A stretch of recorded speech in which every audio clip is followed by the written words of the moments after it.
A sustainable development issue that is important to me is the issue with clean drinking water, not only for third world countries that may not have access to any drinking water, but also first world countries that don't have the proper regulations in place to make sure our drinking water is really clean. When addressing the issue with third world countries, I believe that although more effort is needed,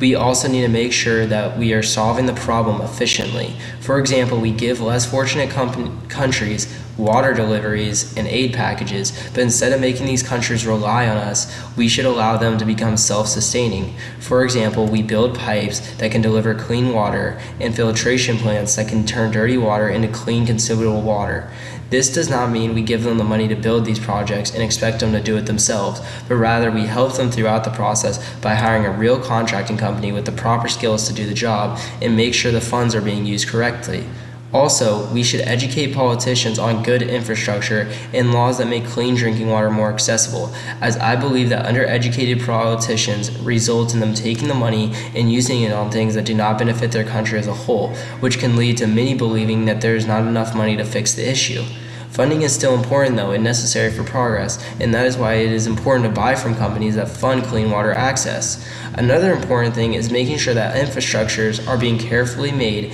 and updated as technology gets better. This is a lot harder though and very expensive, and is even an issue in the US. For example, the Flint water crisis, where loose national regulation of tap water allowed for old lead pipes to start leaching lead into the water, causing many to fall ill and even to die. This is still an issue where your pipes in your household do not have to meet standards that will keep your water clean, so it is up to the homeowner's discretion to make sure their pipes are up to code. This is why people should vote for city budgets that emphasize maintaining clean water, and ask local schools and workplaces if they have lead testing for fountains. Overall, I think a more efficient use of funds and more money spent on infrastructure, as well as stricter rules and regulations on making sure the water people receive is clean, is very important to getting closer to solving this issue, because I think it's mind-boggling that more people have access to electricity than clean drinking water.